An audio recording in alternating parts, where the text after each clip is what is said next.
scrapes, and not just any, but the big grass for the college games is what we love to see. Oh my gosh, Crumbs. I don't know if you were expecting this. I know the analyst desk wasn't. No, not at all. Not especially with the way the last game went down. The Viego out of nowhere, and we get 5 games of the same side for both teams. They're honing in on their side strategies, and that just means that this next one's going to really bring us all out because you're only busting out the red side strategies at this time. And frankly, I think you're going to have to ban the Viego. I think Fire was right. That was very scary the last time around. Clearly not everyone was on the same page on how to deal with the champion, and what Harrisburg had cooked together in combination with the Fiddlesticks was just so deadly to deal with. I can even see how if they weren't that fed, it still would have been a devastating combination. It's honestly just something that I think you kind of hit it, Crumbs, is these players didn't really know how to react to it. They didn't know what to work towards to stop him and shut him down. So it might be worth it to get the ban, but instead they're going to do the Fiddlesticks, actually. Shorter Ace with that one was so dang annoying. The respect ban does come through here. The Rumble on the other side as well. So these junglers are getting banned out harder and harder as these games go on because they're really showing up. Ultimately, the fights they lost were started by the Fiddlesticks, and in the games that Winthrop won, it was Shorter Race on the Xin Zhao that looked most out of place. So I like this ban as well, but I still need to see the denial of the Morgana. Harrisburg, I think right now is the moment to take this pick. I see why they didn't go for it last time around. They had a secret strategy with the Fiddlesticks against it. You can always go with picks like the Carthers. There's plenty of other mages. Whatever the case, I just think Shorter Ace needs to be on that kind of pick because it seems like we're going to get another run back of the same order. That is one of the most impressive things in this series, is that they have not faltered from first pick Nautilus into Leona or Set, and Kaisa most likely. It's worked, or Tristana, it's worked so far. It has worked so far. There it is, the hover. It's not going to be a long one as they lock in the Kaisa. It has worked very, very well for Hopeful, really showing up there, even in, kind of a failing lane or a lane that falls behind here. So there it is, the lock-in of the Morgana, but you got to be scared of Saskia's Jinx. Already multiple games in a row with the Jinx, with the Nautilus. They've won lane with it. It's going to be a deadly champion when it gets to the late game, much more powerful than the Tristana in terms of offering that explosive team fight. And the new twist has been thrown here into the equation as Gangplank early on. Normally it has been the Gnar being prioritized, or even the jungle or the mid lane pick, but taking this early tells me that you really want to put like a Moss on that counter pick. Maybe Shorter Ace can do it, but I think it's totally for the mid lane because the Morgana will be in the jungle. That allows you to take Shorter Ace's pick and save like a Moss's for the very end.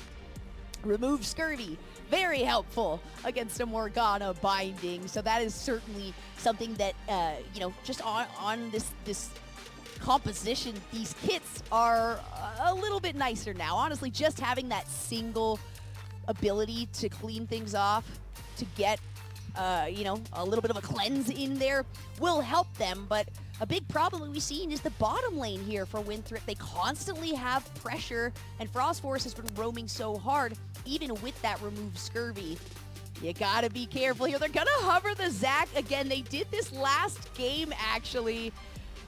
Oh, and they lock in the Xin Zhao, and it hasn't worked. And it's not as though it wasn't played really well.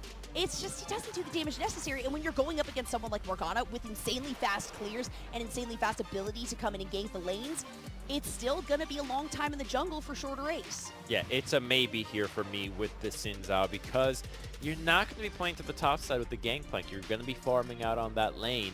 You have to go to the bottom side. It's where a lot of the attention has happened in the early game, but it's the same issue. The clear speed is not as fast as the Morganas. If he gets going, it's going to be great. It just hasn't worked 2 games in a row, so maybe the third attempt on the same side with a different draft can actually be everything that they needed, because the 2 previous times was with the Set. this time you have the Leona, so maybe that's a combination that really works. It's going to be the Lucian once again in the mid lane for Doxa, just making sure that he has priority early, works well with the Black Shield, and it puts like a Moss in a trickier spot to take something into the Lucian. You no longer have the Syndra, which is a really positive matchup for you. This time around, though, no more Viego either, and it looks like he's going to fall back on the most picked mid laner that he has so far. Another game of Victor. Victor, a lot of attack damage there on the side of Harrisburg. You know, trying to not allow Morgana, or at least give Morgana as little as possible here.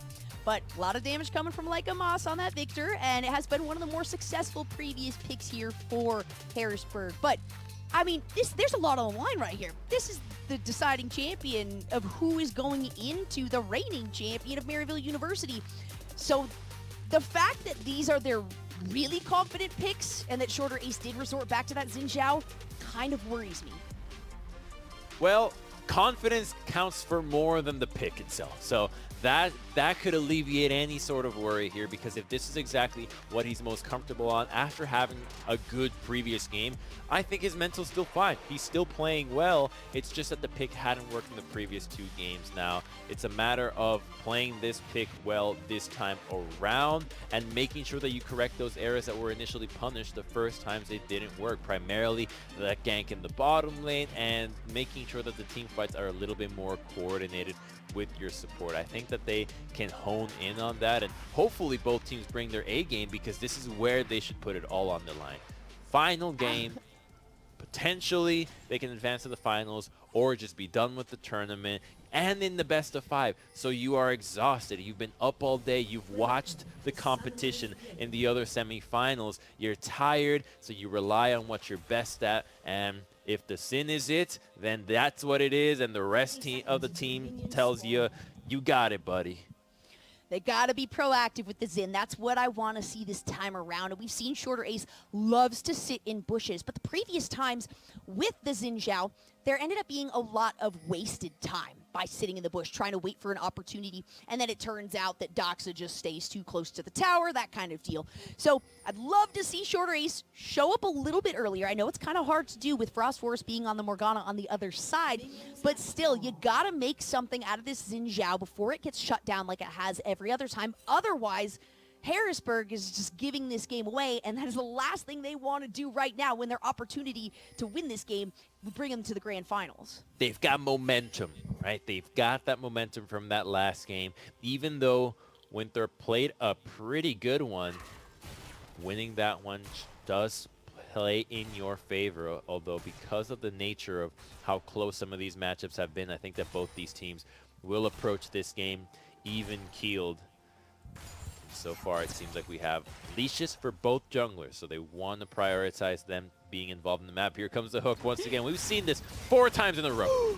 Ooh, this time it hits Hopeful, though. Most of the time landing onto Clyde, so some nice damage there to Hopeful. Sir Kenji does take some in response, but no big surprise. Winthrop decides to sit in the bush and get as much pressure in this bottom lane as they possibly can.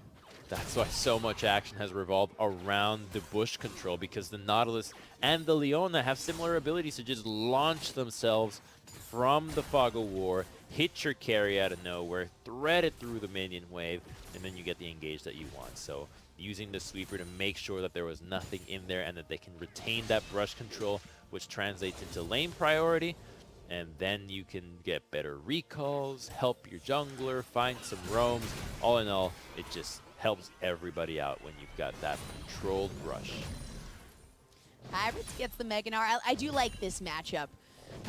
Honestly, you can be as aggressive as you want with either of these champions, and whoever gets the early jump on damage is generally the one to take things. That Corrupting Potion really helps out Sandflame, and now that Hybrids has lost Mega Gnar, that's where things get a little bit scary, and the advantage goes back over to Gangplank. So Hybrids is going to be a little bit pushed in this game, but that's okay for Frost Forest, because you've got pressure by Doxa onto Leica Moss, and you've got pressure by Saskio and Sir Kenji in the bottom lane. So right now, the only real place that Frost Forest has the potential to gank is this pushed in top lane.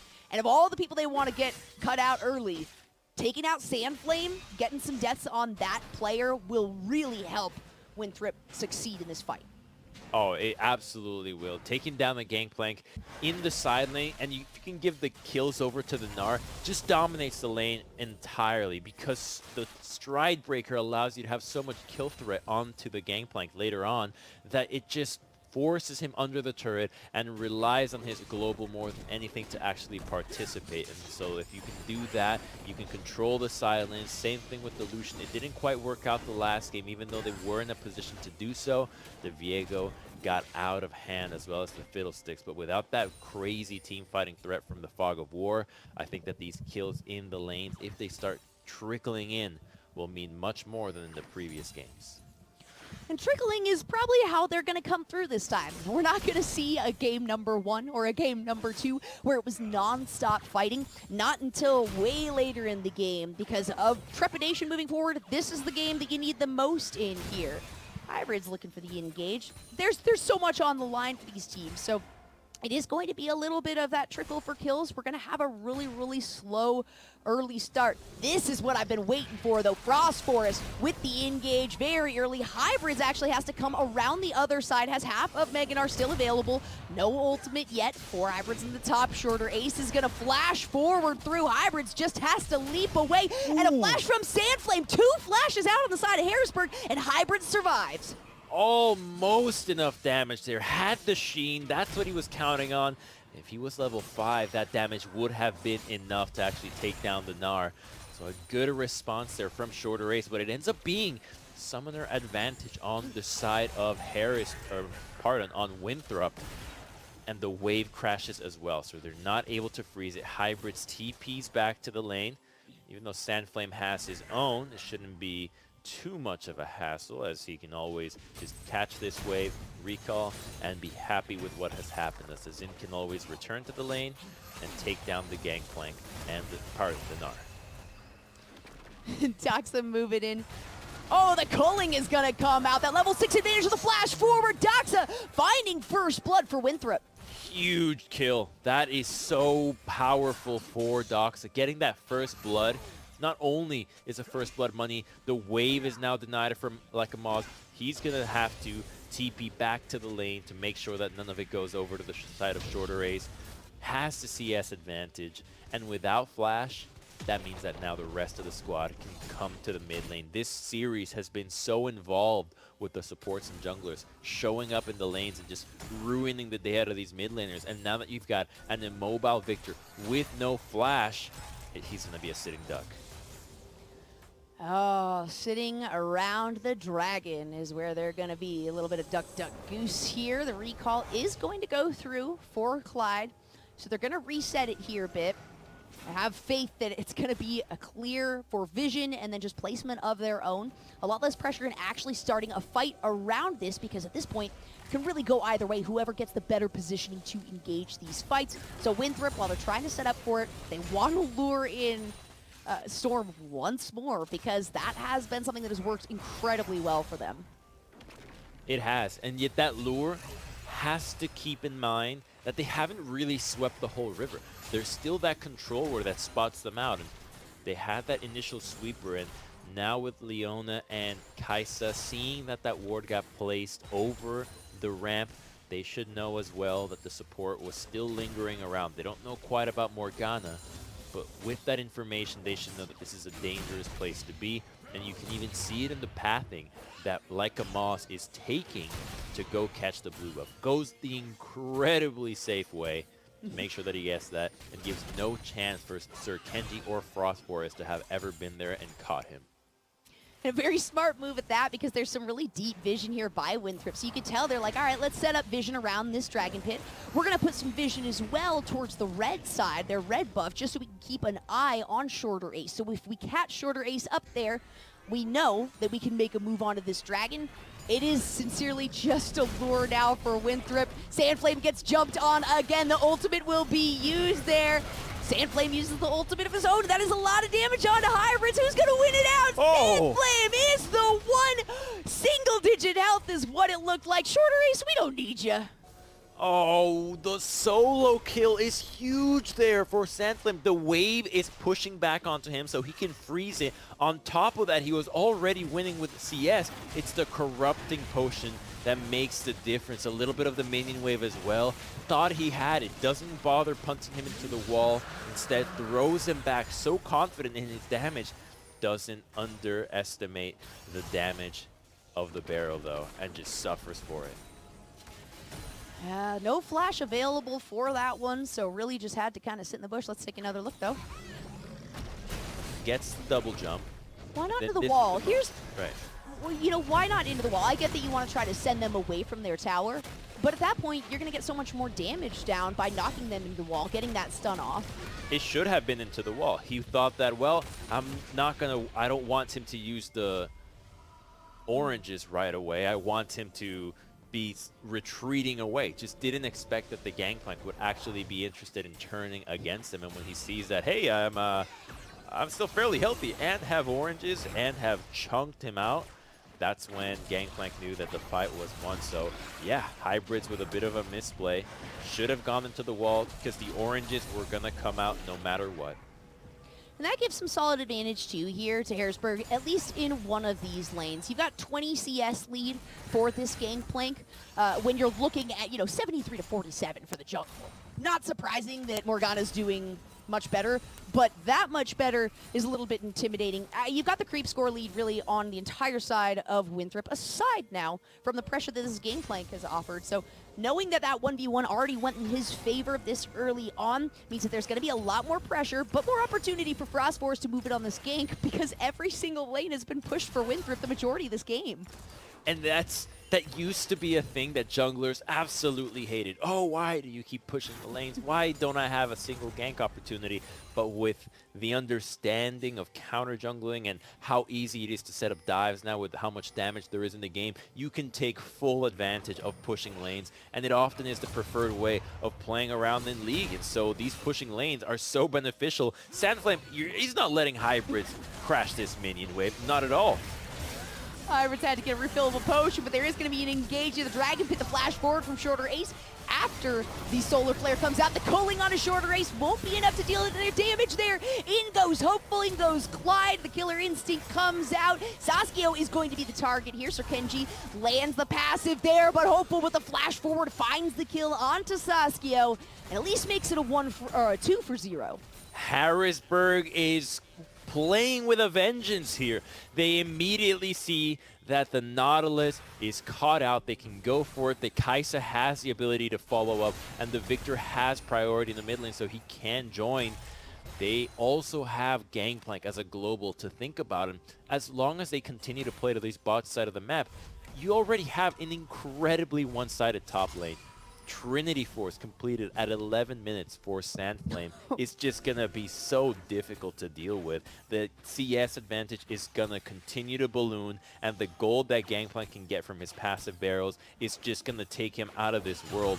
I haven't seen this build for a while, but he's just so far ahead that, frankly, it really won't matter. He'll still win these lanes and be an incredible team fighter. And that much damage. We can see Hybrids has been forced to finish those armor boots just to be able to survive a little bit more, or maybe escape from Sandflame as well. Frost Force trying to help out here, throwing it down Shelly, and it is 12 minutes, so there's still 2 minutes left on plates. She's gonna get a charge, but the rest of Harrisburg wants in on this. Sir Kenji is also in the wings. No, it's not gonna be a fight. Nobody actually wants to engage, but a ton of damage in almost every plate for that top tower. That's a lot of gold. They're trying to bring back Hybrids back into this game, but he won't be the carry. He'll still lose right now against the Gangplank. And so the attention that the team has put into the top side won't necessarily transfer as directly as it could have if you give the gold over to, say, the Lucian or the Jinx to try to win this game, because you're going to have people running in your face. You're not going to need to combo into the backline. The Victor, the Kai'Sa will be relatively safe.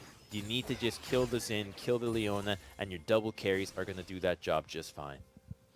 Absolutely, and focus on getting this Xin just shut down. Just preventing anything from happening should definitely be a priority from Winthrop here. Clyde is going to use that Hex Flash to get back over the wall. They are trying to put some responding pressure here in this mid lane due to the fact that that top side already has so much for the side of Winthrop here.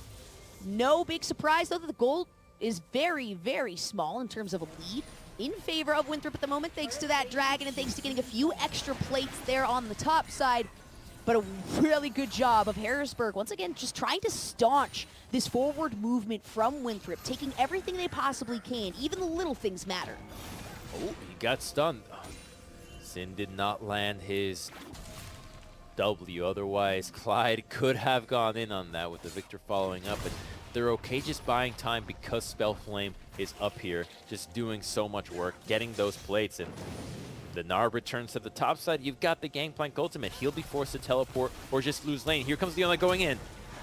The flash away from Sir Kenji. The solar flare is going to hit, though. A nice pop-up, but the culling on the backside means Clyde will go down, but Hopeful finds a kill. It is 3v1 now with Doxa separated. Frost Forest will be the next turn. Saskio is in the wings and available, but there's a lot of health on the side of Harrisburg, and they're going to consider that one a win. Go ahead and start this dragon. Yeah, they can still do this. You've got Victor with priority. Lucian will TP back into the lane, but it doesn't seem like it will matter. Victor's going to cut him off. Gets a stun. Black Shield, nicely timed. Missing or avoiding the binding as well. Hopeful just decides, you know what, we can take this dragon if we kill everybody on the enemy team as well. Once again, dodging Frost Forest binding, spectacularly done by all of Harrisburg to avoid getting hit by that crowd control. And that means, thanks to Hopeful and like a Moss, with that side pressure, they're able to get the dragon, even things out in that manner. They probably didn't keep track that Hopeful still had the ultimate available. That fight was so messy, so many major cooldowns used.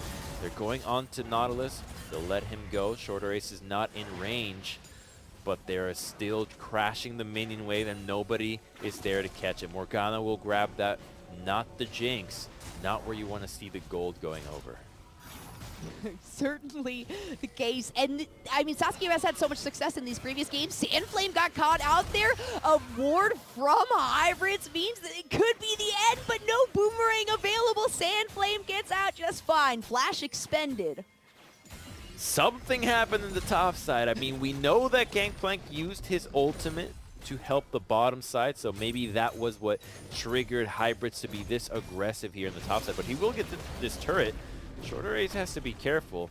Hybrids will just respect that he doesn't know where the rest of the team is and doesn't need to take that fight.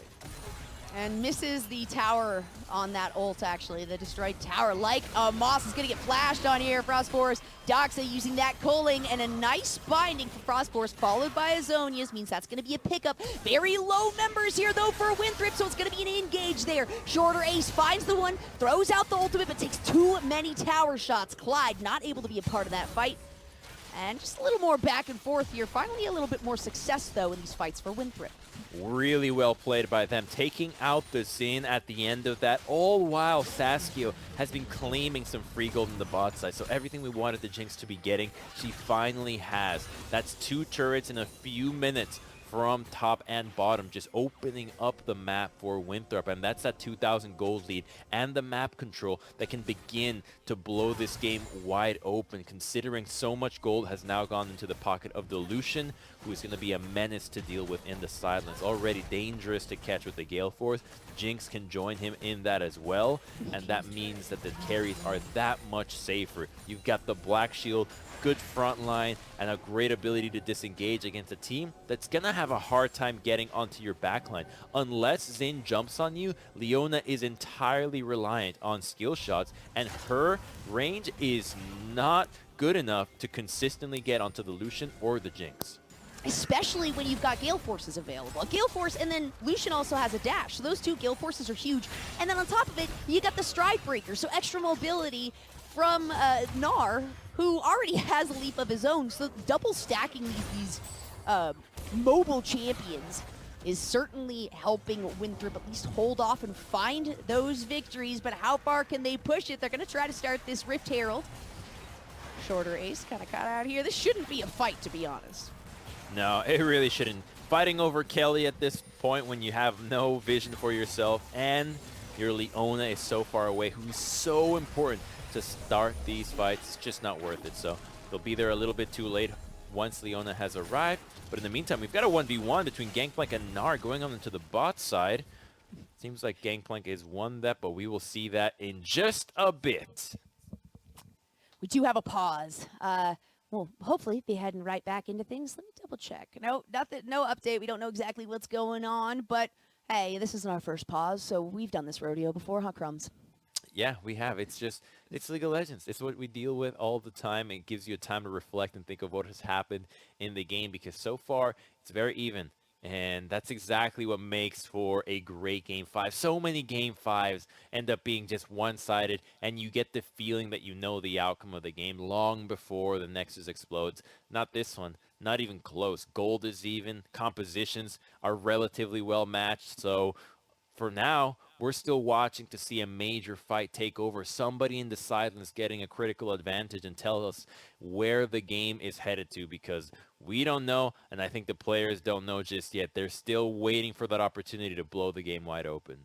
It certainly feels like once the ball starts rolling, just as we've seen in all these previous games, it's really, really hard to stop. But this game, you're absolutely right, Crumbs, so dang close. And it's not as though it's been lackluster. It's not as though there haven't been many fights. It's just very back and forth. Both teams are finding lots of successes, and both teams are making a mistake or two. So to see that level of even play, even keel here in the quarterfinals, that's just what you want, especially when the winner of this team, or sorry, the semifinals, especially when the winner of this game is going to be going on to face the victors of Maryville University.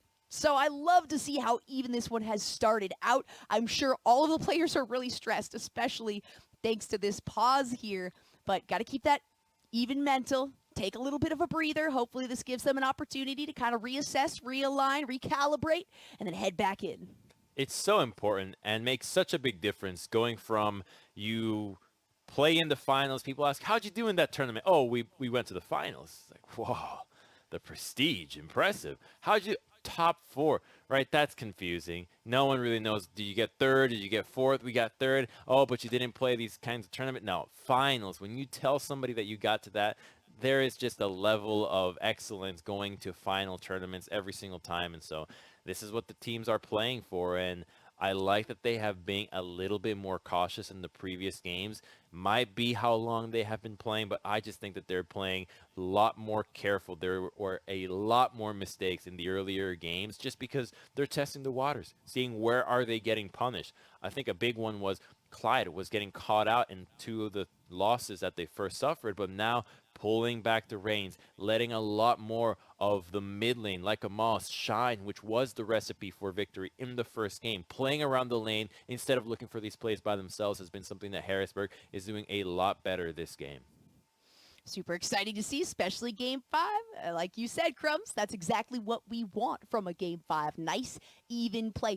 Something we don't really want in a Game 5 is a fixture bug. So there is an investigation going on right now. I do believe we're going to be tossing it back over to the analyst desk to get a little bit of a mid-game breakdown. So, State Farm Analyst Desk, you can take it from here. Thank you, Jolly. Thank you, Crumbs. We are back at the State Farm Analyst Desk because, as Jolly just mentioned, we are investigating a bug with Victor and the possibility of a chrono break. So as QC continues to investigate that, we're going to keep you hanging here with us on the broadcast, break down a little bit of what we have seen so far. One of the things that we definitely, as a desk, I would say it's fair to note going into this, after all the excitement of the unique picks and things we saw before. I mean, the Fiddle came out, got banned here. The VA had come out, not going to see him come to play today. But Five Fire, it is a return to some of the comfort picks, whether it be the Victor for Moss or even seeing the Jinjiao come through again for a shorter ace here. Yeah, I mean, the one change we did see this time was the Gangplank going through. The Fiddlesticks was banned in place of that. And we've already seen a bunch of action in the top lane with that Gangplank. He has a decent CS lead at the moment, if memory serves me well. So definitely going to be seeing how well he can scale up into the rest of this game. But yeah, otherwise, you cannot blame people for going to comfort for game 5. I might have rolled my eyes a little when Winthrop chose blue side again for the 5th game. But at this point, you're so comfortable, you're so into it, you're so like, you want to win with everything you possibly can. These players, we go back to the Victor, we go back to the Xin Zhao, and even maybe if it didn't work before, it's what they're confident in, what they're comfortable with. And so, the drafts were maybe a bit predictable, but for a good reason.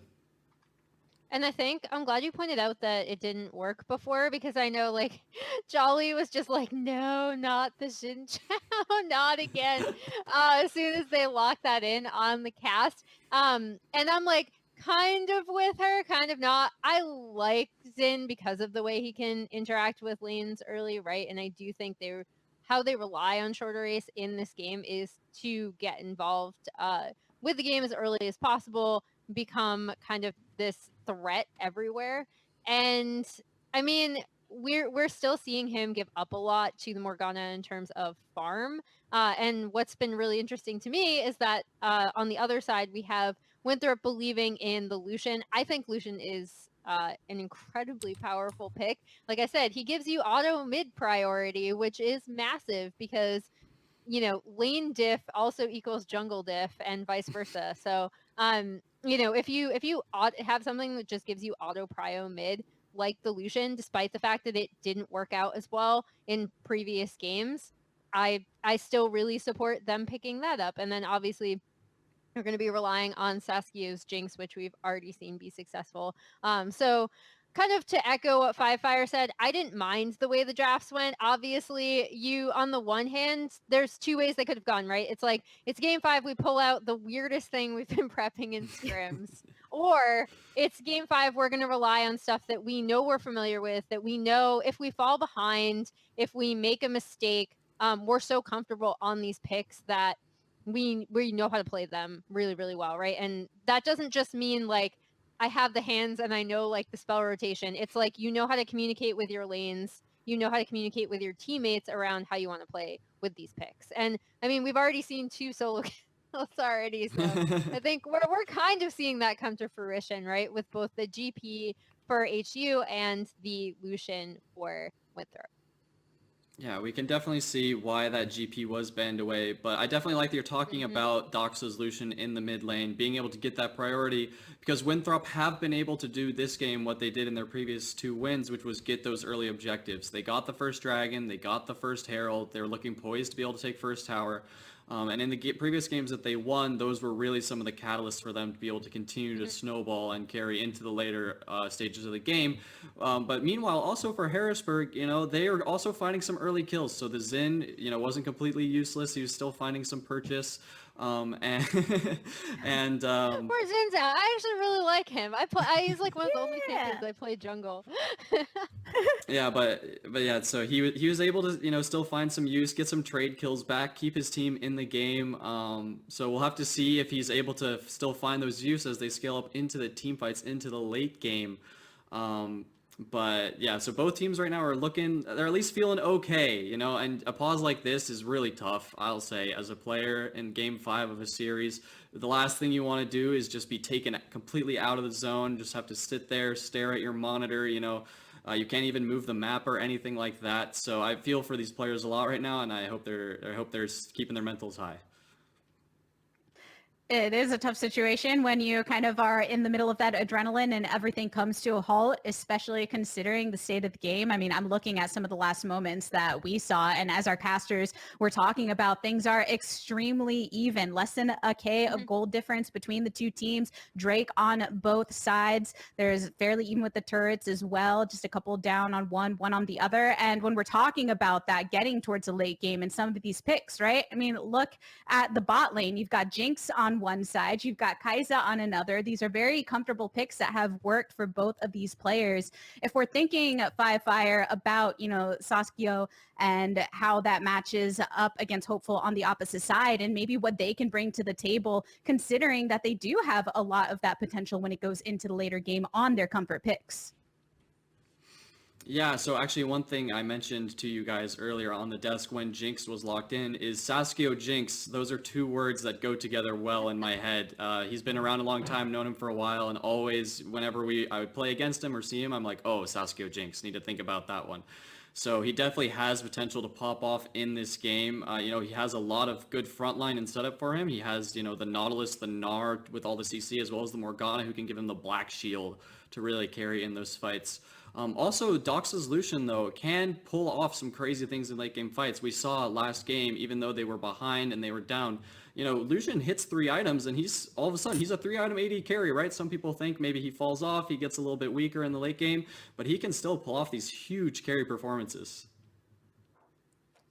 And that's one of the things that's worked out so well when we're looking not just in the college tournament that we've had so far, but across the board, having that marksman threat from another lane, Emily. So when you get later into the game, it doesn't really matter where those players were coming from, performing early, what lane they were situating themselves in. And I think on the side of Winthrop, this is who you both were predicting to actually take the whole series, despite it going to game 5. And Doxa, for instance, we have spent a lot of time highlighting him. And the fact that he's able to bring these marksman's pick to the table at the caliber that he's able to is really a potential win condition for Winthrop. Yeah, and I think, you definitely want to get him in a side lane. You want to get him in front of structures as quickly as possible, because, he is just going to tear these turrets down, as is the Jinx, actually. Like, we just saw a run of play where it looks like HU is getting advantages in mid lane, but meanwhile, Jinx is just hammering away on bot side turret, and she just gets it automatically, and she's wasn't even in front of that turret that long.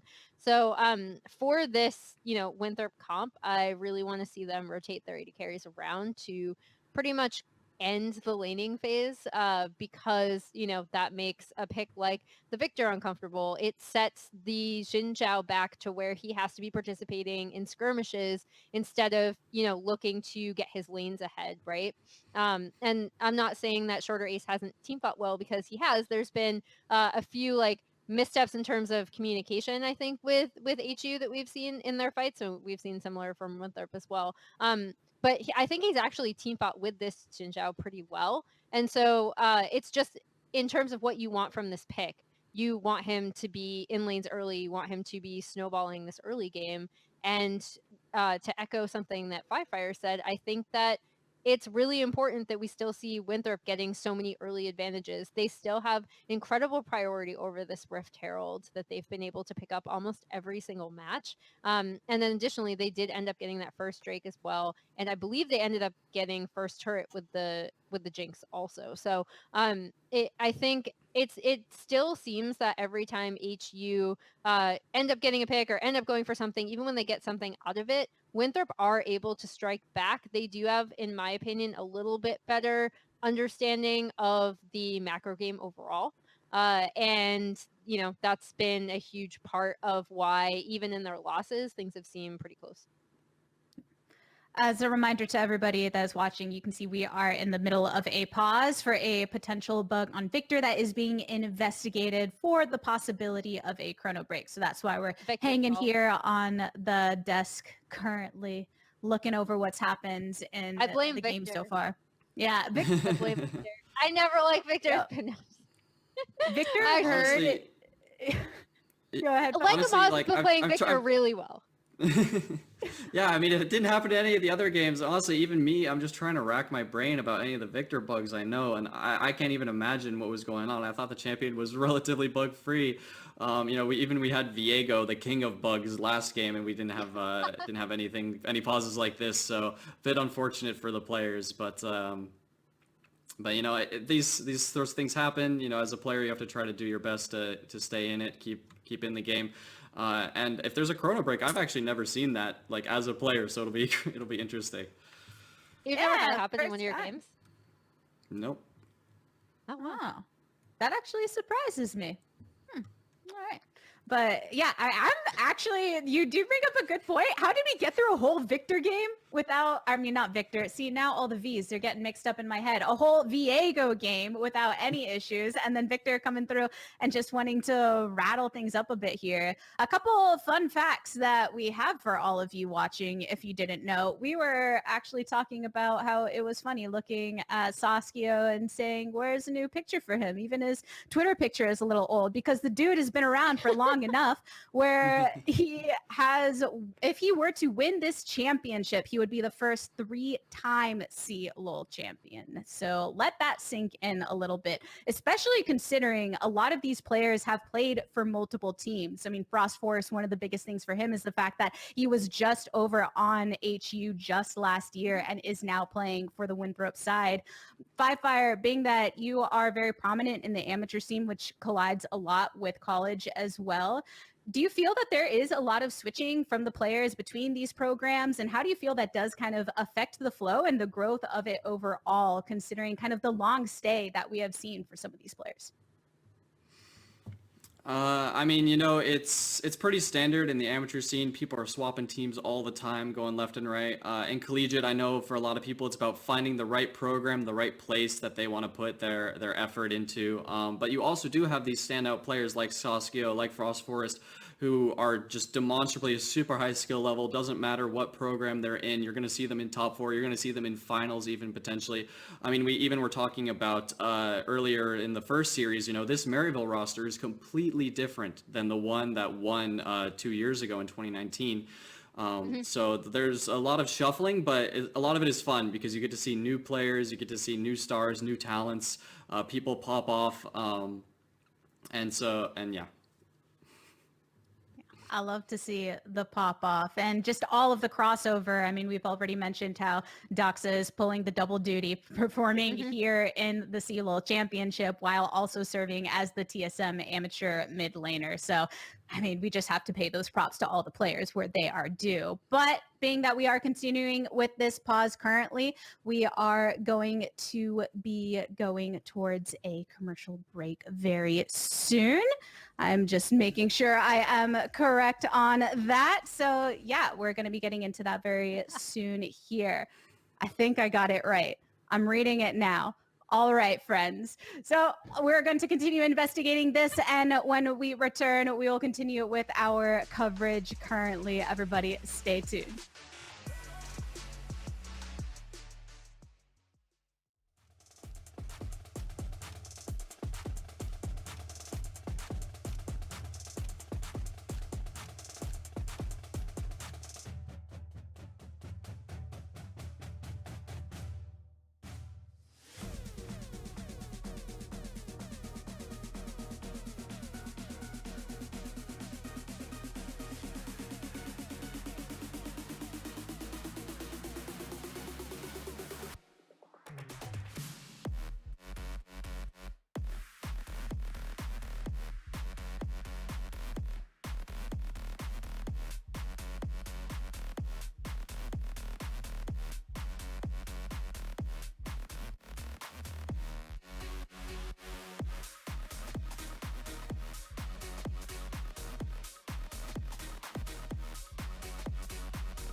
Welcome back to the 2021 League of Legends Championship for the college scene.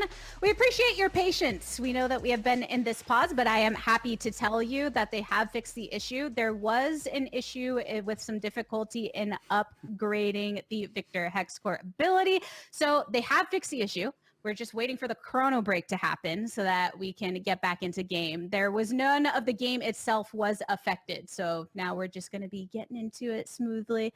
Until then, you're going to hang out with us a little longer here on the desk. We got Emily Rand. We got Five Fire. Five Fire, your first time on the desk with us, and we hit you with a pause. We hit you with a chrono break. We were just, throwing you into the deep end today. No, yeah, I mean, I tweeted when I got announced, I tweeted out, like I'm getting my feet wet in broadcasting, but I got the chrono break, I got the pause, I got the Game 5 silver scrapes, but I've been having such an amazing time. You two have been, doing such a good job leading me through all of this, and I'm looking forward to closing out the rest of the series. Yeah, you're gonna. We just knew you could handle it. Yeah. We're like, all right, we only have Five Fire for a certain amount of time. Let's see how much we can get in with it. We did the same with Niles earlier. We're like, we got Niles. Let's think of all the questions that we want to ask him going into the game. When we are graced in the presence of champions, then we do what we can with them. But of course, happy to have you here. And with the game, we're talking a bit about the state going into it, as my phone alarm decides to go off in the background. But coming down to the players a bit more, I just want to kind of speak to kind of the importance of these series and what it means for them. We left off speaking about the fact that a lot of these have been under different programs and found themselves on this team. Frost Forest playing against his previous team in this very series, and what that can mean kind of in the pride and joy for the teams themselves. And Emily, with that, and considering that we have had a lot of standout players really putting their best foot forward here, is there anyone that's kind of stood out in your mind, not just necessarily from a best player of the series perspective or anything, but has been maybe a surprise or really kind of shown a light on the potential of their career? I actually really like how Frost Forest has been playing. I keep wanting to say Frost Fire because of the item, but Yeah. I actually think that he has been playing really well, especially on a lot of these meta junglers. We've seen that he's had a pretty significant farm lead on most of them, even when HU Storm have kind of tried to throw a few kinks in his direction. He's responded really well, in my opinion. He's also responded really well to being in the right place at the right time, generally, for when Shorter Ace is trying to go for some of these advantages, like that bot lane gank that we talked about in the previous game. So he's kind of stood out to me, as well as, I already know Saskio. If you've paid attention to Collegiate League at all, you know who Saskio is, but I still think he's a really good player, and he's continued to show it in the games I've watched from quarterfinals to here. Yeah, and I also got to give some credit to Frost Forest because, with all these new meta champions like the Rumble, like the Morgana, and as well with the jungle changes, we saw at MSI some Rumbles were way better than others, and for him, definitely at least his ultimates have been on point. His heat usage has been a little shaky at times, but, as long as he's landing those huge equalizers and, changing the dynamics of these fights, it's really impressive if you're able to pick up a difficult champion really quickly like that, on top of all the system changes that are happening to jungle. So that bodes really well for his future, because League is a game where you have to adapt. Every 2 weeks, everything changes. So being able to think on the fly and get used to things quickly is a huge asset. That is one thing that the three of us were talking about on our own time in the desk in the background, was how when picks like Rumble come to the forefront and just the mechanical intensity, but also that decision making, right? When you have to really figure out the direction of something like the equalizer, are you going to lay it right under them or try and cut them off from an access point to really dictate where the fight itself is having? Five Fire, from a mid lane perspective, the jungle position changing a lot while you don't play the jungle position directly does affect the way the rest of the game is played. So generally speaking, with the changes that you just mentioned, how do you feel that has impacted your laning experience and beyond? I mean, for me, it's kind of funny at the moment because I don't think everyone's figured everything out yet. So, in my solo queue games, I see different junglers trying new things out, some of them working, some of them not working so much. Um, but it is really fun as a player to, we all love and enjoy this game so much. It's fun to theorize all the new potential paths and champions and strategies that are available, especially with Riot going through with a lot of these jungle buffs now. I know it's not on the current patch, but I'm hoping for LCS we get to see some Nautilus jungle. It's a really, really old throwback that I've enjoyed. And yeah, as a mid laner, you feel the effects of everything that happens on the map. You're in the middle, so if top lane gets changed, you feel that a little bit. Obviously, jungle and support getting changed, you'll feel that a lot. But even if AD carry gets changed, back in the day when mages became meta bot lane, all of a sudden we had to learn all these attack damage champions mid, so that way our AD carries could play the mages. So it can get really crazy sometimes. That's been so fun to note with the mid lane position as well. I mean, we get to hear Doxa, for instance, talking about what his preferences are as a mid laner, and then how sometimes it can clash with what is currently meta, and how that's always a level of adaptation that you have to consider. And Emily, it's something that a lot of players in general, it's always going to be a challenge to find that level of adaptability. And I think when we see it at the college level here, which is obviously a mixture of experience, some coming from the LCS side, even some coming up through the amateur side, I think we can all safely say we are impressed with the way they are making the effort to bring these newer picks and these newer strategies into their own play. Well, and also mix it with old ones, right? Or champions that they're really familiar with, because I think that's also really important at the collegiate level. You can kind of really heavily rely on stuff that you just feel super comfortable on, even if it isn't meta. I know in the first series we kind of pointed out that like maybe Nasus mid wasn't the best pick, just because you kind of auto punt prio before 15 minutes. But I think like the Jhin coming back into, and I had heard that he was coming back and seen him a bit more from solo queue matches, but I like this pick because of how he can affect things early, right? Even without a similarly like lightning fast clear that you're expecting from a Rumble or a Morgana. And then on the other side, adjusting to meta picks, especially with something like Rumble, where you have to really rely on having good heat management, which as Firefire pointed out, and now I kind of want like story time with Firefire rating all of the MSI junglers from like best heat usage to like worst, because there were some times where I like a Rumble would just not, like they would overheat at the worst possible time, and I'd just be like, no, it's not what. Okay, all right, we're doing this.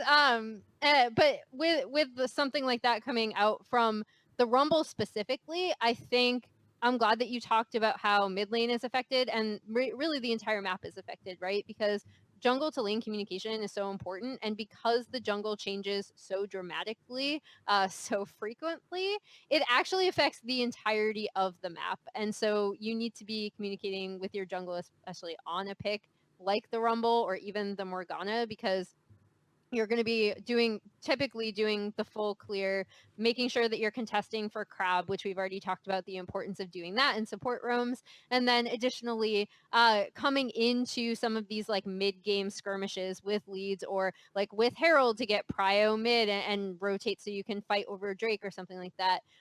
So I think the most important thing for a lot of these collegiate teams is that if you're going to be switching and really, really focusing on what is strongest in the meta, that you have that really strong team communication and team building. And I know Niles touched upon this too, where he said like, Maryville was like my family. And if you have a team that you get along with that well and you can communicate with that well, then integrating these picks into your system is going to be a lot easier. Yeah, and also to go into that family part, a big part of the family is also trust, because a lot of these new picks are not going to work out on the first try. They're not going to work out on the second try. They probably won't even work out on the third try when you're in scrims, when you're in practice. So you have to be able to trust your teammates are going to be able to adapt. They're going to be able to learn. Everyone's going to be able to mold together, and you'll come out stronger on the other side. And I imagine with some of these picks too, right, we're talking about how many changes come in the jungle, where half of it might be the jungler themselves wanting to try out this pick, taking the time to get comfortable, but then also the rest of the team knowing how to play with that type of jungler. I mean, even just as simple as if they're spending more time there or in your lane ganking can make such a huge difference. My mind stuck a little bit on Emily bringing up that Nasus again, because for me, that was TJ Sorry. teaching me what Imba meant. So I didn't know what Imba was or meant until that moment, until TJ Terminology brought it through, describing mid Nasus as such. And apparently it means he was super strong. But since then, we've actually heard some mixed opinions. Some are saying, what the heck is that? I'm not vibing with this mid Nasus. By Fire, as a mid laner yourself, I got to get your opinion. What side of the fence are you on? Rate the mid Nasus. Yeah, Oh rate my the gosh, mid Nasus. Nasus. You know, in my heart, I'm a player who likes prio, who likes aggression. You know, I'm with Emily on the LPL style a little bit. I could not bring myself to just, you know, forfeit basically the first 15 minutes of the game and just hope that my team is winning or carrying. So I can't really agree with it in that point. But I mean, I have to admit, you know, in the game, even though it fell behind, it had some pop-off moments where it was running people down, getting kills. You know, I don't think it'll make it to the LCS anytime soon. But it does go to show that if you have a niche that you really like and that you want to pursue and you want to, you know, test out these different champions, they can work. I mean, we've seen really crazy counters to things in the past even show up at MSI, at Worlds, that everyone's like, was that a mispick? Was that wrong? Is that supposed to be something else? And then it just comes out and dominates a series or even a whole meta. So, you know, respect to the players who, you know, are out there experimenting. They're in the lab every day trying out something new. You know, personally, I like to see and wait, you know, what do the best players in the world want to do, and I'll follow them. But, you know, they have my respect. Five Fire does not approve of the mid Nasus, but he did add the qualifier to make sure people continue to experiment and bring in their unique picks. I'm looking forward to what else is busted out in the future. I am also looking forward to the game because guess what, everyone? The bug has been resolved, and with the chrono break going off smoothly, we are ready to get back into the 5th game of this best of 5 series. Casters? We are doing it here. We're back. It took a moment, but Crumbs, we're back in the game. We are going to, it's going to be a little bit interesting here. We're going to cover up through until the pause, just so we can be 100% caught up. They did end up having to go back and chrono break it. The reset kind of flubbed stuff within the actual game itself. So then we're going to take another quick break. We'll chat about what we just saw and then hop back in as soon as things are kind of caught up. Sounds good to me. This is the price we pay for having bug spray. Just spraying down the game, making sure we can continue forward in a fashion that everybody sees as fair. I love it. You know, honestly, my favorite thing about this is the fact that this issue didn't actually cause any problems within the game itself. Aside from the fact Victor was not able to upgrade his item there, there were no actual issues in terms of that affecting any fights, anything like that. The second that it was noticed, Like Amos immediately was like, hey, something's wrong here. Let's get it resolved before we continue on. So very, very good recognition there from Like Amos to ensure that, you know, you're not going to lose anything. You don't have to do a remake, because that's the last thing this team wants when they've been doing so well.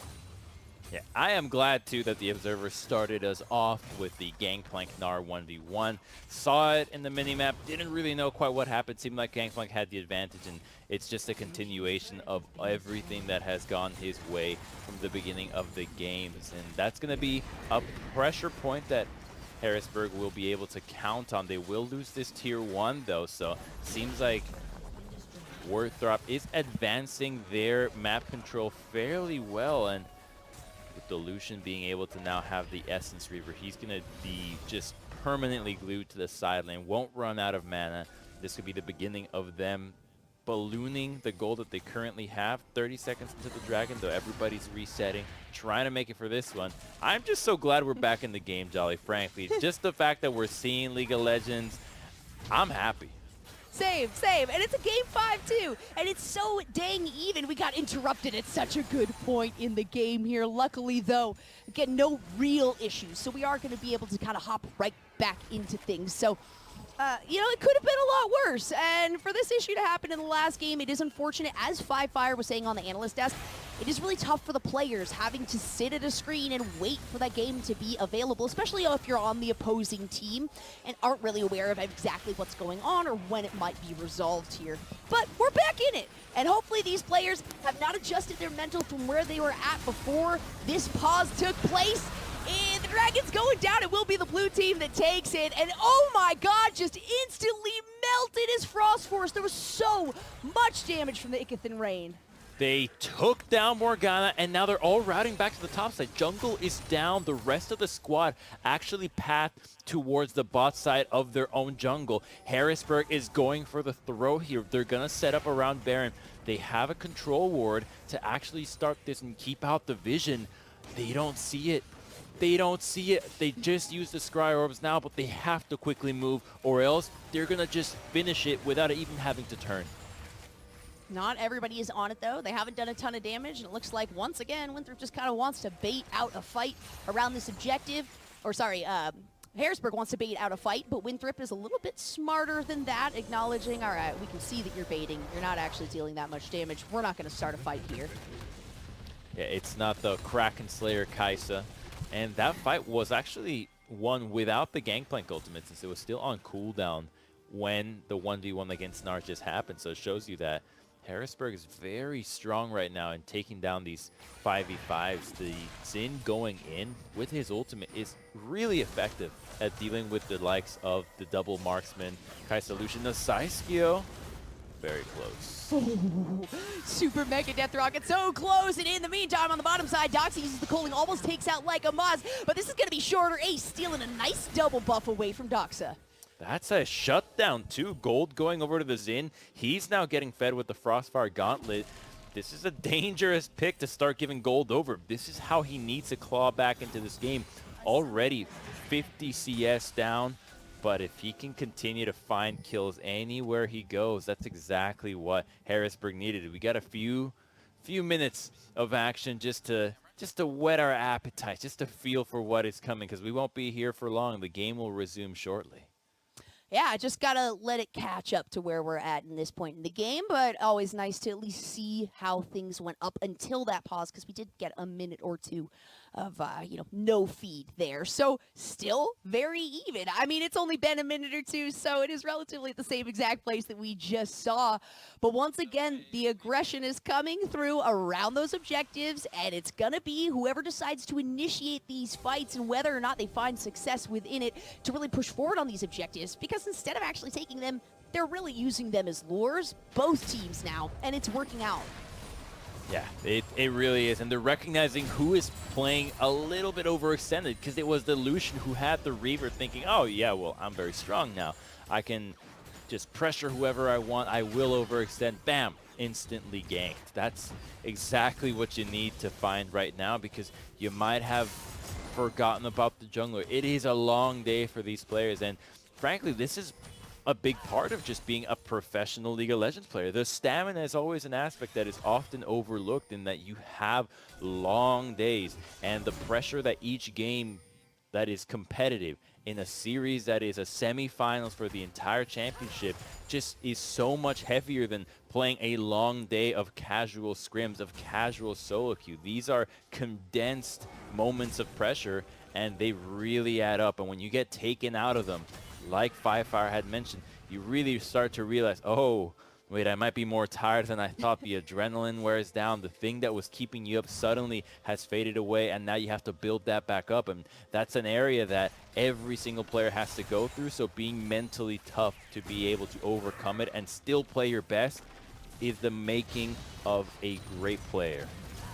It really is. It's so hard to do that as well, especially knowing this is game 5, knowing that if they lose, all of this hard work that they've put in, it's not all lost. It's still a third place position, but it means that they're out of this tournament, out of this championship here for College League of Legends. So that is the last thing that they want to have invested so much time in this. Either way, these teams have fought so hard to get here. They're looking for an engage, and they're going to find one onto Clyde. Out on the backside comes the Solar Flare. Clyde goes back in with the Zenith Blade. A lot of damage coming through the Gangplank ultimate, really just shoving back these members of Winthrop. It's a key bind there, finding the Leona. No one was going to commit to going onto the Jinx, so she was too far back, though. But you got the Gangplank ultimate, so that's a big win if they want to take a fight again. Sir Kenji doesn't have the team next to him, but Clyde is so dangerously in range. We've seen it all game long, all series long, that when Nautilus and Clyde are face to face, they're going to use spells against each other. They're just going to want to go in. If the team is behind them, then yep, the fight will begin. If not, then they'll just trade CCs. Exactly. It's whoever gets to that fight first, because they can kind of go back and forth. Each of them have multiple methods of crowd control here.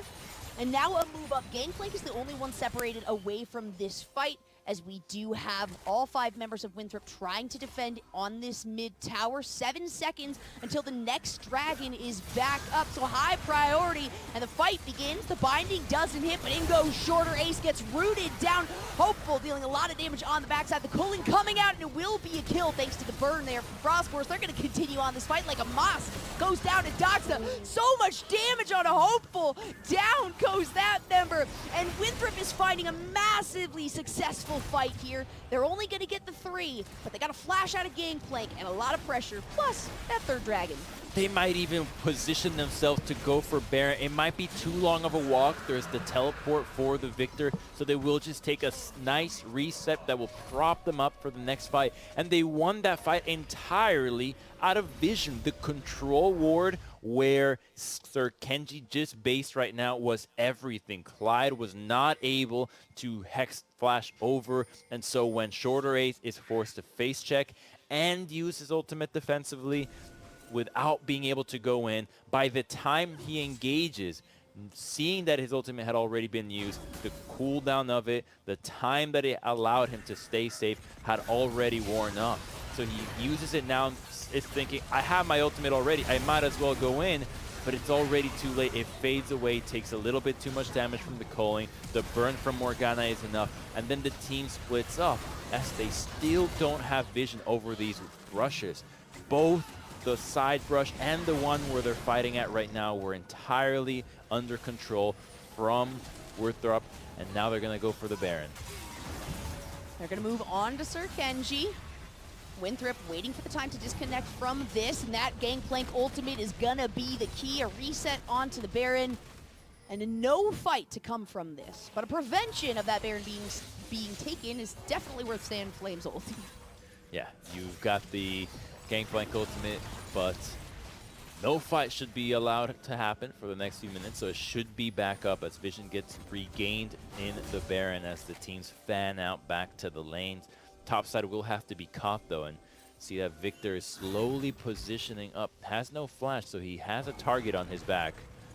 It seems like Winthrop won't chase it. They'll just be happy farming away with Gangplank, hammering away at the bottom lane, though. They know he has TP, but the global ultimate is more important than him being there. So they start the Baron, gut spotted, half HP. Is 3-3, but Hopeful is going to join this. Now 4-4. Sir Kenji is hiding right there. Is going to be able to get the pull. The knockup. Down goes Clyde to start things out. The culling doesn't deal any damage thanks to Shorter Ace throwing out that ultimate. But 1 member down already means Winthrop feels a little bit of success from that. Oh, it's a big success. It's not as huge as getting the Baron, but you got the teleport out of Gangplank as well. So that means that he's not going to be able to get any side pressure. He's not going to be able to bully out your Gnar and potentially threaten a base turret. You got the kill on the Leona as well. So it's slow advantages out of them. And they're slow enough that now Baron probably gets off the table. You got 2 minutes until the Dragon, and from how cautious these two teams have been playing, by the time they'll finish clearing out vision and setting up for the next objective, they might as well just be going for the Dragon instead of the Baron, because it is the soul point for them. For sure. Soul Point, we've seen what that can do, but, you know, we've also seen what two elders can do, and trying to get that Soul Point away will be very, very helpful, especially with the state of Summoner's Rift right now and how these teams are playing out. Love that little red buff bug going forward. But with that push, Harrisburg was able to get 2 towers on that. One in the bottom side with that gangplank shove, and then after that little that loss in 1, stopping the Baron take there.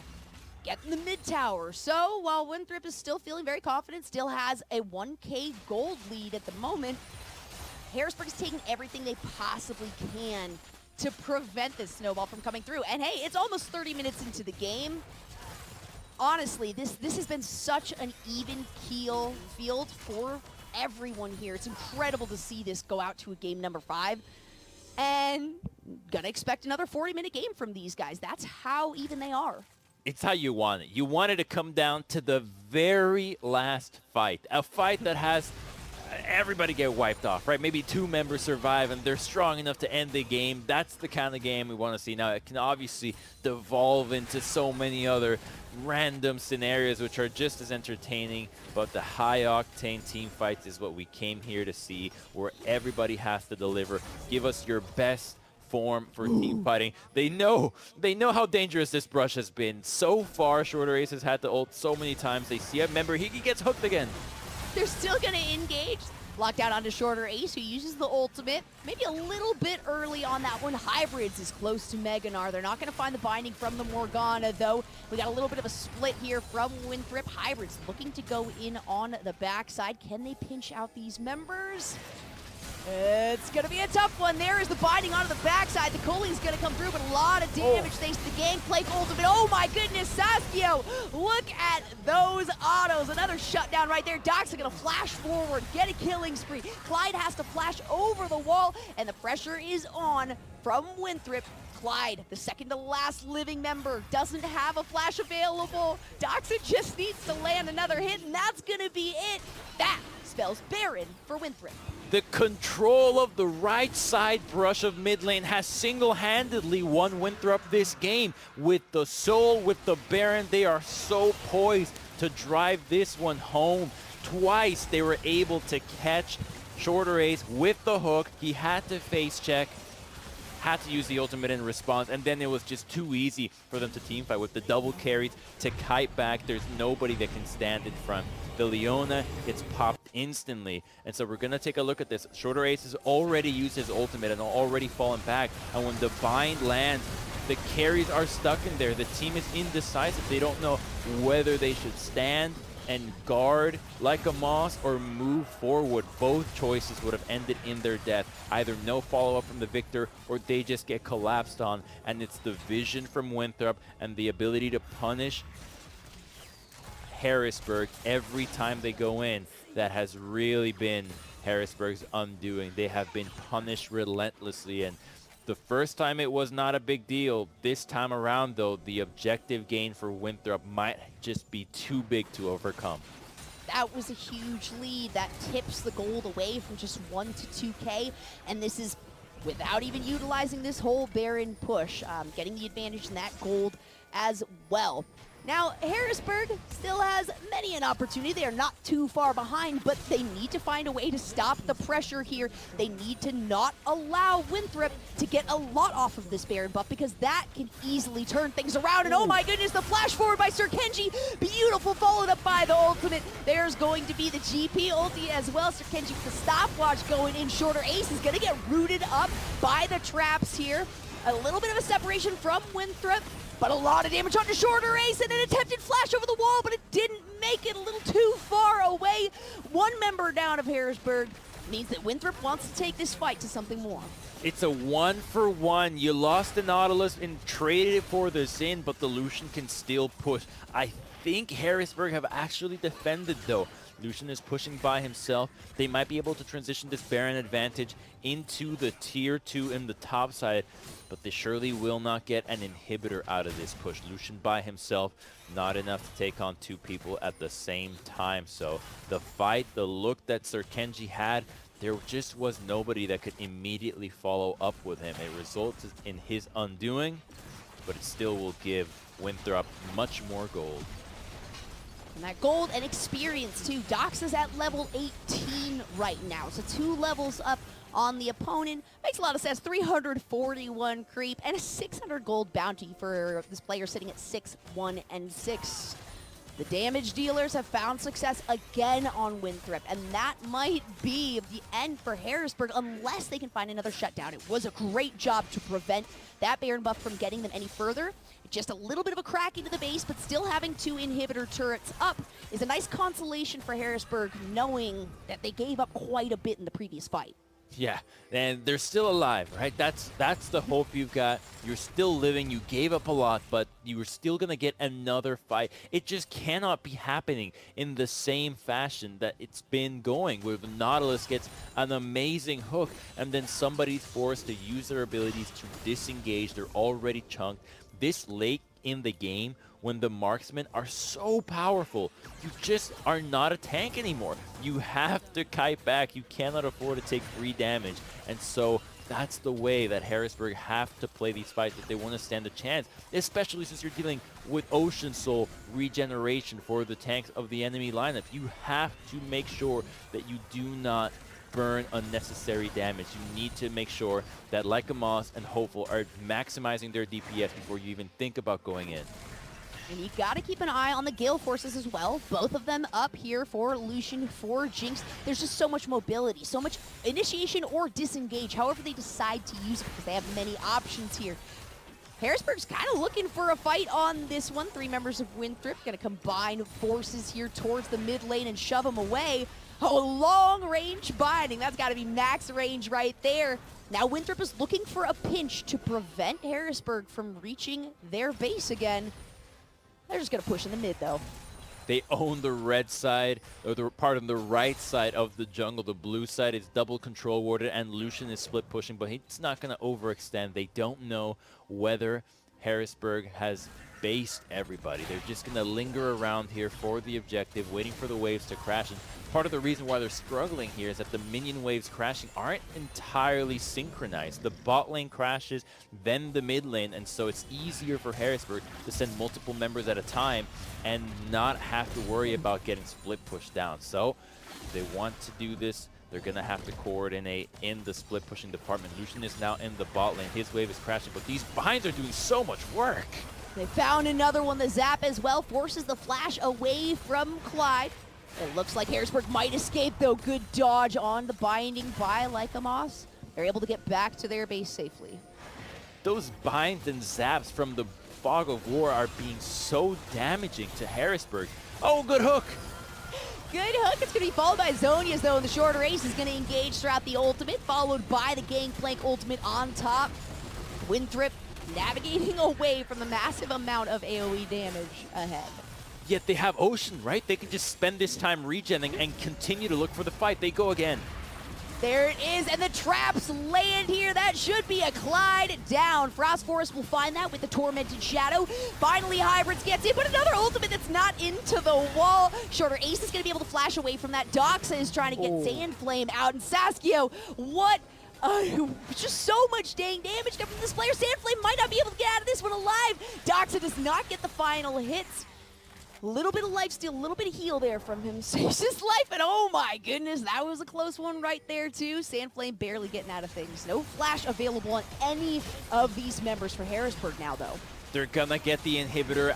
They could go for more, but instead they're gonna go for the dragon. They're playing it safe, not gonna give Harrisburg an opportunity to claw back into this game. If they made a mistake at the base, it could have been disaster. It could be giving over Elder and Baron to the side of Harrisburg. Instead, they'll just get the Elder, they'll get the Baron, and then march it down to the very end, making sure there is no opportunity for Harrisburg to claw back into this game. This game is now entirely in the grasp of Winthrop. Let's take a look at this engage again, because they're getting so poked out.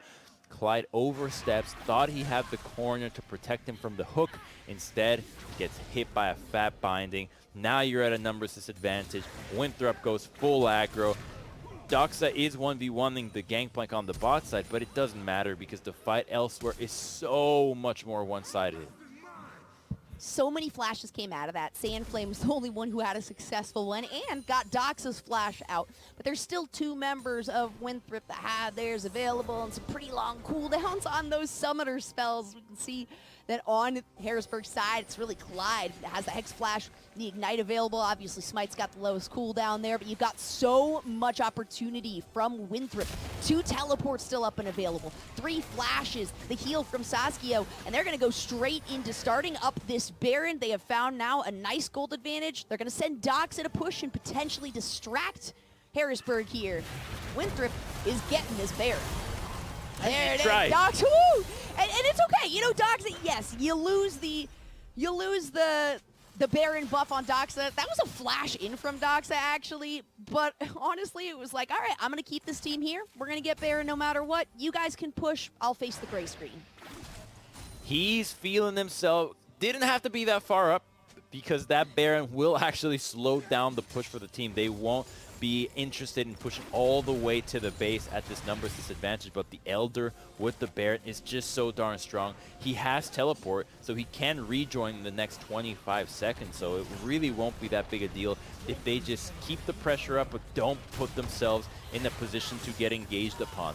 If Harrisburg wants to stand a chance, they have to find the window, most likely now, yet you'll still be risking the Elder. It's going to be so long until that buff wears out that if you time it and if you try to wait it out, you're going to lose all your inhibitors and even your Nexus towers before that buff wears out. There are not many good times to fight, and that is the struggle that Harrisburg is facing right now. When is the opportunity to engage? When you won't get executed. It seems slim, and it really is the window for their victory just closing down.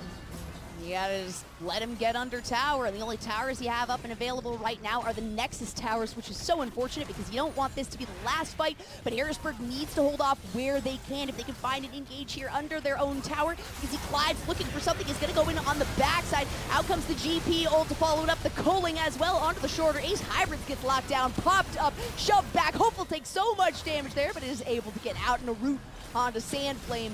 Means that all these members of Harrisburg have to step back, and they've lost a Nexus turret on top of it.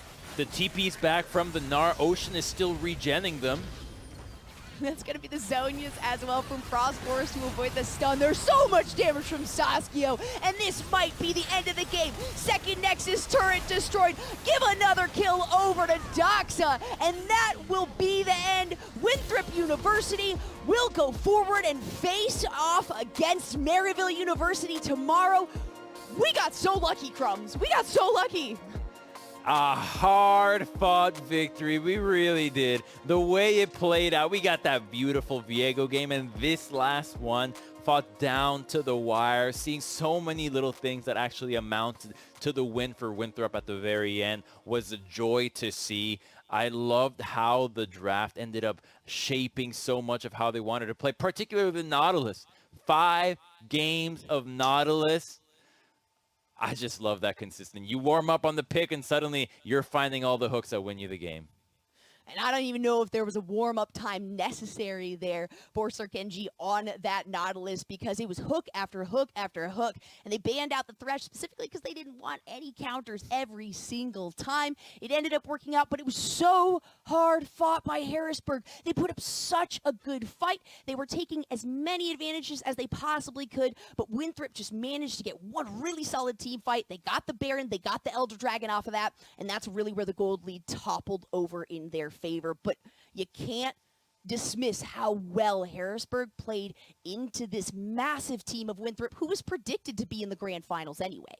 Yeah, they played very well against it. And the one area that I feel, oh, maybe we could have seen some more is exactly the kind of comp they ran in Game 4. Such a different look than the Control Mage with the Xin that they played 3 games in a row. I would have loved to see what would have happened if they played that style a little bit more, found a little bit more of a diverse champion pool to enable that, because they looked so different. They had a set style, but when they experimented, it really caught Winthrop off, and Winthrop had a really solid draft in that last game as well. So I feel like this team is not done at all. They might have been knocked out, but they really gave us a showing that inspires us for future years. Well, luckily, they are very involved in this college scene, not just League of Legends, all kinds of stuff. So, of course, show your support to Harrisburg, ending third place here in this league championship series. But there's more games tomorrow, the best of the best, grand finals coming up as well. Plus, we gotta head over to the State Farm analyst desk and see how they have felt about the whole series, because I think everybody's mind is blown just as much as ours, Crumbs. It sure is.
Welcome back to the 2021 College League of Legends Championship. Following their victory against Harrisburg University, Frost Forest is here on behalf of Winthrop with a very dramatic entrance that I truly appreciate. Yeah. Frost Forest, here's the thing. I got to get your thoughts. We've heard about how you came from Harrisburg. Last year, you were playing on that team. Shorter Ace called out in his own interview that he wanted to see you in this matchup, but you took it away after 5 games. A long series at that. How does it feel to take down your former team? It honestly feels amazing. It was a lot closer than I expected. Like, they really gave me a run for their money, and we sometimes trash talk each other a bit, here and there, but at the end of the day, they played a really good game, really good series. Like, I'm really proud of them and how far they went, and I'll make sure to take home the finals for them. Hashtag There- each you win on top of us. Hey, let's go. I'm sure there's plenty of support coming from the fans of your team as well. And you're mentioning that the series, I mean, it went the distance. It was extremely scrappy. You did have to deal with a pause in game 5 too. That takes a lot of mental resilience. How were you personally and the team processing that to make sure that you could be able to close this out in the end? So I think after the pause, like we really refocused ourselves. We were just like, this is how we want to play the game. Like we don't want to play into them. We want to play into us. Like we want to be there first. We want to set up first. We want them to walk into us, and we want to engage and to disengage. Stuff like that. And yeah, we followed those steps. We won the fights, and it just was just easy like that. And we are going to continue getting into the series a bit deeper. We're lucky enough to have you along the ride for the entirety of this segment. One thing that I do want to touch on that might feel like eons ago for you, the beginning of game number 5 actually kicked off with a couple solo kills. Can you tell me a bit about what this meant for you and your team? What was it like? I don't know. All I heard was an enemy has been slain. And then, it was just, and he just kills them. And then Dox didn't even say anything. He's just like, yep, I just solo killed him. And I was like, wow. And then when Hybris killed him, it was pretty much the same thing. Oh, this was really close too. But I'm happy Hybris took this fight, especially in the game. He didn't actually. It was so close. Yeah, down to the wire in that one too. And we didn't see a lot of solo kills throughout because it was just a very scrappy series, somebody trying to make a play, the other team trying to react to it. So what does that mean for you and the rest of comms? Who is making those decisions to go in for those plays, the risky ones, or even responding to when the enemy team was catching you off guard? So Kenji, he played 5 games on Nautilus, so you can expect him to be the ones calling the gauge. Like, look here, like sit in this vision, sit here. I'm gonna hook. He's the one that's calling out the hooks. I'm the one fishing for the buns. We're playing off of each other. We're making sure that when we're together, we are doing something.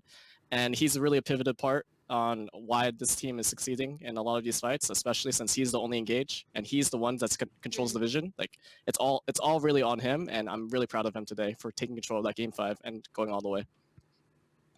Had some consistency coming out from your support player there on the Nautilus, and we love to see it. I do want to look back at some of the moments from this past game because it really did feel like, despite some back and forth for the majority of the early game, Emily, it was 25 minutes when we really started to see things crack open. Yeah, I'm so glad we had Frostforce for this because he even already talked about how they want to kind of like kite back, reset, and then be able to be like re-engage onto the fight. And this, in my opinion, is the fight that really broke open the game for you guys, right? Because we're coming out of this pause. You guys have had this mental reset. You're sitting in the bush, like you've pretty much already set up this entire play, and you're mental going into it. But I really appreciated this fight because I felt like this is exactly how your team composition wants to play around someone shorter ace specifically going into you guys like that. I thought the way you were able to reset and then immediately like push forward to engage on them and then turn for Drake was really impressive. And this is also where like the clear line was set as you guys snowballing your advantages forward. Yeah. So sorry. I just wanted to follow up on that point real quick and ask, like, what were your thoughts? What were your feelings when you guys won that fight and you could start to see the victory on the horizon? You still had a lot of work to do, but you could start to taste it. You could start to feel it. Yeah, it was honestly like the fight after that we start to feel it. Like the moment we got the Ocean Soul and the Baron, I was like, okay, this game's over. I screamed in the mic, but everyone's just like, yo, the game's not over yet. Keep playing. I was like, no. But I felt it already. Like after that fight, it was time. It was our turn, and yeah, we took it home. Yeah, let's relive one of the last moments, the last fights that was leading to that moment, because I think that we're all agreeing that's where things really started to pick up steam. 5 Fire with W coming out on top here. No, yeah, here once again we saw them kite out, but then this huge re-engage comes in from Hybrids, and Doxa just going forward, gale forcing in, flashing in, taking down everybody. And Frost Force, I know Doxa gets a lot of hype. I know you get a lot of hype, but I want to hear your thoughts on hybrids as a player. I know he's been in the collegiate scene a while. He's been, improving, from being a Kled one trick back in the day. How is it to play with this guy? And if you could give him some props, I think it'd be awesome because I think he's super underrated right now. I think Hybrids is an amazing player. Like he's shown a lot of growth throughout the whole season. Like I remember when we first started playing with him, he was, as you said, he couldn't play weak side, he couldn't play, he always had to play with like these certain champions, but he's grown a lot. Like he couldn't even play Gnar at the start of the season. Now look at him. He's a Gnar one trick pretty much. Like he plays the game, plays Gnar every single, no, okay, not that much, but like, he really loves the champion and I'm really proud of him. Like he plays his champs and his mental stays strong most of the time, of course. And I'm really just really proud of him, like, and his growth throughout the season. And he's definitely going to become a better player as he plays, honestly. Yeah. I know that Five Fire on the desk when we were watching the game did have a lot of praise for hybrids. We all did. And a lot of the players here were coming through so clutch that we had difficulty in deciding, who should take player of the series. I am going to tell you right here, our player of the series officially is yourself, Frost Force. Congratulations. Claps all around. You seem to be pretty happy about that. Yeah, tell me more just about how much work you've been putting to develop as a jungler, especially with the ever-changing meta, to get yourself in this position of pride. I think I played the most games this season on this patch in ranked than I did the entire season, and I got to challenger with it. I think I was really focused, and I really am committed to knowing this meta. So I just playing my heart out every single game. And I'm happy to see that it's all working out. It's all proving itself, and that my teammates can help me out when I stumble, and that I can carry games sometimes. That with the rumble, and felt really nice, honestly. Having those moments to shine among the rest. And we were talking so much about how picks like the Rumble that you just mentioned can be difficult because it is a bit more of a mechanically intense player. Is that a pick that you had previously had experience with and now it's come into the meta, or did you spend a lot of time specifically trying to get acquainted with this pick for this meta? I'm really a big fan of Rumble Jungle. Like last season when it was like Runic Echo's meta, and I just kept playing Rumble Jungle. And then with this new changes, like it just makes Rumble Jungle so OP. Like it's so strong. Like I'm just so on comfort with it, and it's just so good for us and for the team as well. Like I don't know, it's too strong. That's why I love it. Like it does too much damage. Yeah. As a Rumble Jungle defender, I appreciate you so much. Thank you. No, yeah, it must feel good that, because Rumble Jungle last year wasn't like that popular. It must feel nice to be one of the pioneers. And then Riot says, hey, here, have some buffs. It'll be meta for the most important tournament of your season. Gotta feel good on that one. Does feel good. It feels good to get to play on the pick with which you have piloted and then getting the W of the overall series. But if we are looking towards tomorrow, because this is obviously not the end of the CLOL journey, after a season of competition for hundreds of top CLOL teams, it will come down to this. It's Maryville University taking on Winthrop Eagles. I know that, Frost Force, we talked a bit about your history with your opponents in the semifinals. You have teammates that have history with Maryville as well. Do they share that kind of same sentiment when going into this of trying to face their former team or even just the reigning champions that you now have to take down? Yep. So Tony Chow, or Saskia, he's former player of Maryville, went there for 4 years. 2-time collegiate champion, almost might be 3 times. You never know. So he's from he finished his bachelor's from Maryville, and he just finished his master's here at Winthrop. So this is his last season, and it would mean the world to him if to beat his own team or his new team beating his old team. Like it would be amazing to him. Same thing for hybrids. Hybrids was a part of their program. Fortunate that stuff happened, but he's here with us now at Winthrop. And, I think Maryville's about to, feel a little taste of their own medicine. They grew these players, they should have just kept on to them. But instead, they're going to get a little bite in the butt, a little smacking, maybe a taste of their own medicine, Nice. Just a little bit. Just a little Just bit. a little bit. And- Just a little bit. Well, we have a little bit here at the end with you before we let you go. You're the last player we get to speak to today. I want to give you the opportunity. What words you got to say for your supporters and everyone that has been following you along this college journey? Thank you for supporting us. Props out in the chat. You know how it goes out there. And I hope to see you guys tomorrow supporting us as we take down the I guess an okay team. They're not the best team. Like we'll give them a run for their money. This is for all the teams that we beat, and for HU, for ISU. We're gonna give them a fight that they came for, and we're gonna make sure that whoever wins is the true winner of CLOL. Yep. Ooh. Rush Forest putting all the teams that couldn't be here on his back to bring them into the finals with it. You'll love to see it. Rush Forest, thank you so much for stopping by, and congratulations again on your victory today and earning your spot in the finals. Woo! But alas, from everyone that has followed us along this journey today, 4 games into 5 games and more, that is going to do it for us here on the broadcast. On behalf of myself, the casters, and the entire remote broadcast crew, thank you so much for tuning in. We'll see you tomorrow for the finals of our College League of Legends Championship for 2021. Until then, good morning, afternoon, evening, and good night.